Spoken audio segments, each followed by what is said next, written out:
नमस्कार फ्रेंड्स, आम सोनाली दास चैनल रे आपन को स्वागत। केउं बयसरे शारीरिक संबंध बनाइबा उचित। आज वीडियो प्योरली साइंटिफिक, तेणु ध्यानर सह बुझिबाकू चेष्टा करंतु। वीडियो आपन को पई बहुत बेनिफिशियल हेबाकू जाउछि। वीडियो को एबेठारु गोटे लाइक करी आपन को भलो पाइबा हमकु जणाइ दियंतु। तेबे चालंतु जानिबा। पॉइंट नंबर 1, साइंस अनुसार शारीरिक संबंध पाई राइट एज हेउछि 18 वर्ष, किंतु आइडियल एज हेउछि 23 वर्ष। राइट एज और आइडियल एज कौन? आपण जेतेबेले गोटे अश्लील वेबसाइट को खोलिबा को चेष्टा करंती, सेथिरे लेखा थाए आपण को जदी 18 वर्ष होई जायछि तो आपण एंट्री करि परिबे, अदरवाइज एंट्री करि परिबे नाही। तेबे बुझिबा को पड़िबो 18 वर्ष बयस शारीरिक संबंध पाई उचित बयस। भारत रे 18 वर्ष रे झियो मानकर विवाह करि दिया जाए।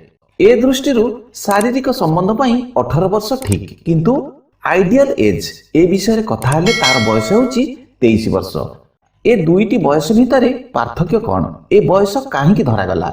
ए बयस पूर्वरु कौन शारीरिक संबंध बनाई हेबनी? जदि भी करंती कौन असुविधा होई जिवो? सेकेंड नंबर पॉइंट हेउची यौन संचारित रोग। आपण 18 वर्ष पूर्वरु जदि से काम करंती आपनकू यौन संबंधी रोग खूब शीघ्र होई पारे। माने आपण को पाई यौन संचारित रोग हेबार समस्या बढ़ी जाए। ए रोग धीरे धीरे तार असर देखाइबो ओ आपण को यौन जीवन को संपूर्ण भाव में नष्ट करिदेबो।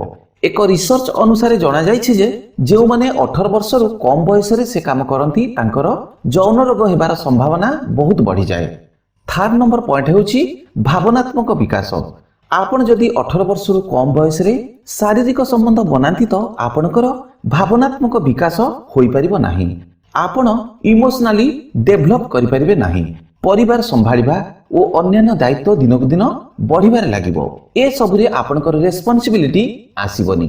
18 वर्ष रु कम बयस रे से काम करूथिबा लोकमानकर अंडरस्टैंडिंग बा बुझामणार अभाव देखा जाए। नेक्स्ट पॉइंट हेउची उदास हेबार संभावना। आपण जदि 18 वर्ष रु कम बयस रे से काम करंती तो आपण आगकू खुशी रे रहि परिबे नाही।